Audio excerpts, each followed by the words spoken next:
সবাইকে আবারও ফিরে এলাম তোমাদের কাছে নতুন একটা ব্লগ নিয়ে। তো কেমন আছো তোমরা? আশা করি সবাই ভালো আছো। আমিও বেশ ভালোই আছি। জানো তো, তোমরা যখন নতুন মানুষ ভিডিওটা দেখে একটা কমেন্ট করো বা পুরনো মানুষও কমেন্ট করো, তো তখন না আমার খুব ভালো লাগে, আরও মোটিভেট হই যে তো এরকমভাবে তোমরা আমার পাশে থেকো। আর যারা নতুন বন্ধুরা আজকে আমার ভিডিওটা দেখছো, তো তাদেরকে আগেই জানাই ওয়েলকাম। আর তোমাদের যদি ভিডিওটা ভালো লাগে অবশ্যই একটা লাইক কমেন্ট, চ্যানেলটা সাবস্ক্রাইব করে নিও। আর তোমাদের কাছে অনুরোধ রইল ভিডিওটা স্কিপ না করে পুরোটা দেখো। তো আমি সকালের বাসি কাজটা সেরে নিয়ে জামা কাপড়গুলো নেড়ে দিয়েছি। আর এদিকে না আহানের জন্য আমি খাবারটা বানিয়ে নিয়েছি, আলু সিদ্ধ ভাত। আর এদিকে ফল কিছু কেটে রেখেছি, যেহেতু আমি কাজ বাজ করার সময় ও নিজের থেকে নিয়ে খেয়ে নেবে। আর এখনও আমি খাইয়ে দিচ্ছি। এই যে পাশে দেখছো একটা মেয়ে বাচ্চা বসে আছে, কিউট অনেক। তো ও না আমার ভিডিও ব্লগ রোজ দেখে। ও আসার সাথে সাথে আমার ভিডিও স্ট্যান্ডটা দেখে খুব খুশি হয়ে গেল আর বললো তোমাদেরকে হাই বলবে। তো ও আমার ভিডিওতে এসে তোমাদেরকে হাই বলে নিল।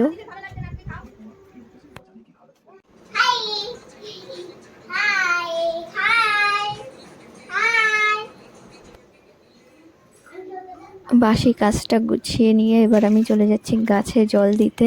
তো দুদিন হয়ে গেছে গাছে জল দিই না, তো সেই জল দিয়ে নিচ্ছি। আর এই গাছগুলো না এই পাশে আমার ঘরের রাইট সাইডে মানে এই জায়গাটায় ফুল গাছটা রাখা ছিল, তো ওইখান থেকে কিছু কমিয়ে সামনে রেখেছে। আর এই জায়গাটা একটু স্পেস রেখেছে, এই জায়গাটাকে আমি জল দিয়ে দিচ্ছি। আর না গাছগুলোতে এখন সুন্দর ফুল ফুটছে, তো সেজন্য আরও মানে আমি খুশি হয়ে বেশি বেশি করে জল দিচ্ছি যাতে আরও বেশি ফুল ফুটুক। খুব সুন্দর লাগছে। আর ওইদিকে না এই যে এই গাছটার পাশে দেখো ওই যেটা লাল মানে রোজ দেখতে পাচ্ছ, ওটা আমার পিসা কালকে এসে দিয়ে গেছে। তো পিসাদের বাড়ি আমি যখন গিয়েছিলাম তো তখন না এই গাছটাকে দেখেছি, তো আমি বলছি এই গাছটার আমার একটা ডাল লাগবে। তো পিসা বললো তুই ডাল কেন নিবি, তুই একেবারে গাছটাই নিয়ে যা। তো আমি আর নিয়ে আসিনি, পিসাই এনে দিল পরে। আর এদিকটায় এই যে দেখছো এই গাছটা না অনেক ফুল ফোটে। তো ফুল ফোটার পরে না আমি এরকম করে যে ফুল ফোটা যে ফুটে যায় সেই জায়গাটা আমি ছিঁড়ে ফেলে দিই। তারপরে যেই নতুন মানে এগুলো আগাগুলো থাকে সেখানেই মানে আবার নতুন করে করিয়ে এসে ফুল ফুটে। আর গাছটায় আমি এখন জল দিয়ে নিচ্ছি। তারপরে দেখো এই জল দিতে দিতে মানে আমার এই জামা কাপড়গুলো শুকিয়ে গেছে। আর জল দিতে ভালোই সময় লেগেছে আমার। পিছনেও অনেক গাছে জল দিয়েছি ঘরের পিছনে, সেটা শ্যুট করা হয়নি আর কি। তারপরে এই যে আইসক্রিমওয়ালা এসেছে, তো আহান বললো আইসক্রিম খাবে। তো আমারও প্রচুর গরম লাগছে, একটু আইসক্রিম খেলে ভালো লাগবে, তাই আমিও আইসক্রিম নিয়ে নিচ্ছি ওর সাথে সাথে। দুজনে মিলে এখন আইসক্রিম খেয়ে নেব, তারপরে করব বাকি কাজ। আর হ্যাঁ, তোমাদেরকে তো বলাই হয়নি যে মিশিতা এসেছিল, ও না আবার রিটার্ন চলে গেছে ঘরে। ওর মা আর ও এসেছিল, ওর পাশেই মানে ওর মামার ঘর, মামার কোয়ার্টার। তো সেখানে আসার সাথে সাথে মানে এখানে দৌড়ে আসে, আহানের কাছে একটু খেলাধুলা করে দুজনে। তো ভালোই ওদের টাইম পাসটা হয়ে যায়। তো ওরা চলে গেছে, এখন আহান একাই আছে ঘরে। তো প্রচুর তাং করছে আমাকে। আমি আইসক্রিমটা খেয়ে নিয়ে দেখো এই যে রান্নাঘরে চলে আসলাম। রান্নাটা করে নিয়েছি, আজকে কচু দিয়ে মাছ দিয়ে তরকারি রান্না করেছি। আর এই যে নামানোর সময় না মানে বেশি ছিল তরকারিটা, তো আমার এই ডেকচিটা ছোট হয়ে গেছে, তাই নিচে পড়ে গেল, তো আমি একটু মুছে নিয়েছি। আর সাথে আমি করে নিয়েছি না এর সাথে বিটরুট ভাজা আহানের জন্যে। আহান বিটরুট ভাজাটা ভালো খায়। আর আগে থেকেই আমি আহানের জন্য এখান থেকে মানে ঝাল টাল দেওয়ার আগে না ওর জন্য উঠিয়ে রেখেছি, যাতে না রান্না করার লাগে। আমার আজকে একটু রান্নাঘর ক্লিন করব, সেটা তো তোমাদের কালকের ভিডিওতে বলেই দিয়েছি। তো সেই কাজটা এখন শুরু করলাম। আর এদিকে আহানের বাবা এসে দেখে আমি জানলাটা খুলতে পারছি না, তো ও খুলে না এই জায়গাটায় ওই যে কার রস করার যে মেশিনটা থাকে সেই মেশিনটা দিয়ে ধুয়ে দিচ্ছে আর কি। তো আমার অনেক হেল্প হয়ে গেল এই মেশিনটা দিয়ে। তো আর নইলে আমার অনেক লেট হতো। ওই জায়গাটাও ধুয়ে নিয়ে তারপরে এই মানে জানলাটার যে কাঁচটা ফ্রেমটা যেটা রয়েছে তো সেটাকেও ধুয়ে নিচ্ছি। আর এই যে থালা বাসন রাখার যে স্ট্যান্ডটা আমার রয়েছে স্টিলের, এটা বেশি একটা ময়লা হয়নি, তাও বললো না আমি একটু ধুয়ে দিই ভালো করে। তো ঠিক আছে, ধুয়ে দিয়েছে যখন ভালো কথা। তো আমিও তারপরে না একটু মেজে নিচ্ছি ভালো করে, মেজে নিচ্ছি এর জন্যে যে থালা বাসন যখন রাখি না দুই এক সময় ভুল করে জল আলা থালা বাসনও দিয়ে দিই, রেখে দিই আর কি উপর দিয়ে, তো জং লেগে যায়। তো সেই জন্যে একবার ভালো করে মেজে নিয়ে আবার ধুয়ে নিচ্ছি। আর ওইগুলো ধুয়ে নিয়ে আমি চলে আসলাম ঘরটা ঝাড়তে। এই যে ঘরটা সব কিছু নামিয়ে আমি এবার ঘরটা ঝেড়ে নিচ্ছি ভালো করে সব পাশটা। আর তো তোমরা তো দেখছোই আমার ঘরের অবস্থা। এই যে উপরটা ঝেড়ে নিয়েছি আর নিচেরটা এখনও বাকি, তো এখন শুরু করব। আর আমি আগে করিনি এই কাজটা, মানে কোয়ার্টারে আসার সাথে সাথে না আমি নিচের টাইলসটাই সাফাই করেছিলাম, আর উপরে না হালকা হালকা করেছিলাম। জানি যে দেওয়ালের কাজ হবে, দেওয়ালে দেখছো সারা জায়গায় ফাটা ঝরে মানে খসে খসে পড়ছে দেওয়াল, তো সেজন্য আমি আর কিছু করিনি। তো দেখছি যে লেট হচ্ছে প্রচুর, আর কোয়ার্টারে এসে আমাদের প্রায় 1 বছর কমপ্লিট হতে যাচ্ছে, তো তবুও মানে রিপেয়ারিং হচ্ছে না। তো তা আমি আর কতদিন বসে থাকবো বলো, আমি নিজের মতন করে ঘরটাকে গুছিয়ে নিচ্ছি।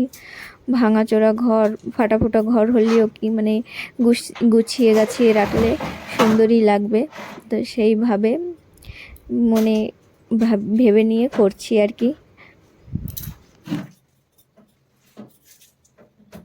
যখন আমি আমার ঘর থেকে যেন দূরে যাই তো আমার মানে একদম ভালো লাগে না, আমার ঘরটাকে প্রচুর পরিমাণে মিস করি।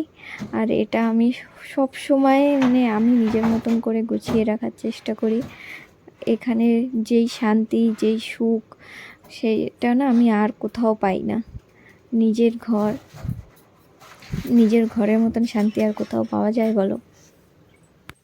তো আমি আমার অনুভূতি বা ফিলিংসটা তোমাদের সাথে শেয়ার করে নিলাম। আর না আমি অত গুছিয়ে কথা বলতে পারি না, তো অনেক চেষ্টা করি যাতে তোমরা আমার কথাটা বুঝতে পারো, সেই চেষ্টা করি সব সময়।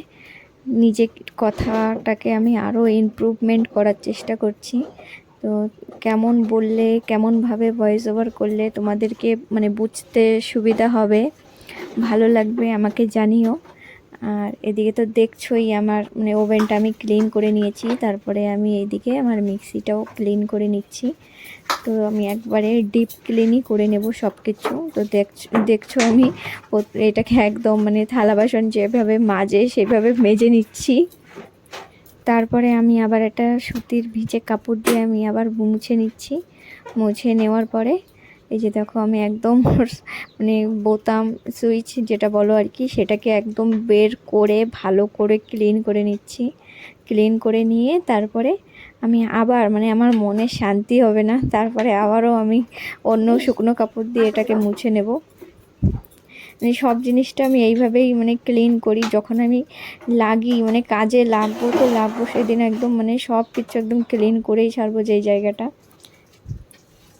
তারপরে আমি আমার এই চামচ রাখার যে হ্যাঙ্গিং স্ট্যান্ডটা রয়েছে সেটাকে ক্লিন করে নিয়েছি। আর এদিকে না আমি মানে এই অল টাইলসগুলোকেও ভালো করে ক্লিন করে নিচ্ছি। আর চামচ মানে কেচি যা আছে মানে চাকু যা আছে সব মানে রেখে দিয়ে তারপরে এই যে আবার চামচ সব কিছু গুছিয়ে রাখছি।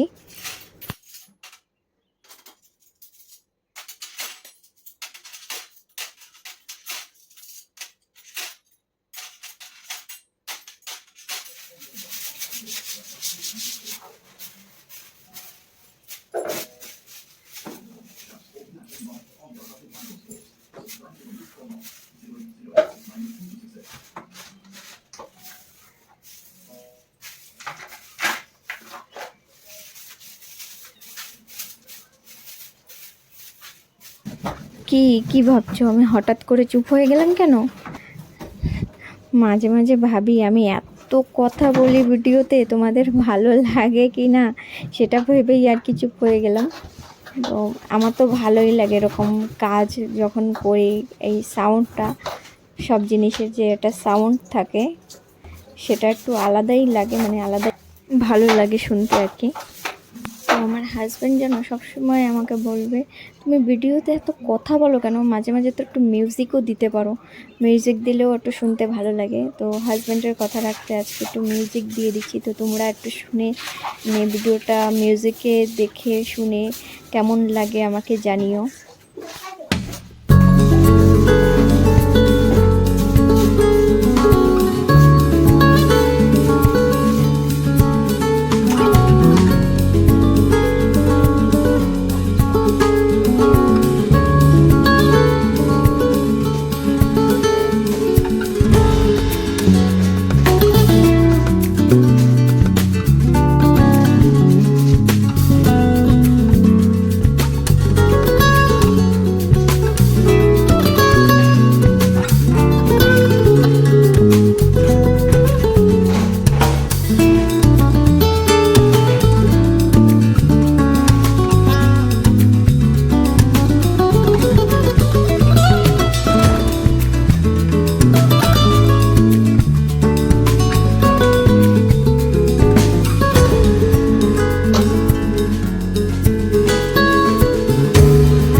তো আমার এখন ঝাড়া মোছা ধোয়া সবই কমপ্লিট। এখন এই মশলার ডাব্বাগুলোকে গুছিয়ে নিচ্ছি। জানো তো, এই ভিডিও যখন এডিটিং করার পরে আমি যখন দেখি, তখন আমি ভাবি যে সব কাজ যদি এরকম মানে স্পিডে হয়ে যেত, যতটা টাইম মানে লাগে দেখতে পুরো মানে কাজটা, ততটা মানে এই টাইমের ভিতরেই যদি কমপ্লিট হয়ে যেত তাহলে কতই না ভালো হতো না। সেই দুপুর 1টা থেকে সাফ সাফাইয়ের কাজে লেগেছি, মানে ধোয়া মোছার কাজে লেগেছি। আর এখন বিকেল মানে সন্ধ্যা 6:30 বাজে। মানে এই পর্যন্ত আমি কাজ করলাম আর কি। আজকে এই পুরো মানে ক্লিন করতে এতটা টাইম লেগেছে। তো কেমন লাগছে আমার এই গোছানোটা কমেন্ট করে জানিও। আর এখন আমার প্রচুর ক্লান্ত হয়ে গেছি আমি। সবাইকে অনেক অনেক ধন্যবাদ আমার সাথে এই পর্যন্ত থাকার জন্যে। তো দেখা হবে নেক্সট ব্লগে। তো আজকের মতন কমপ্লিট হলো আমার ব্লগটা।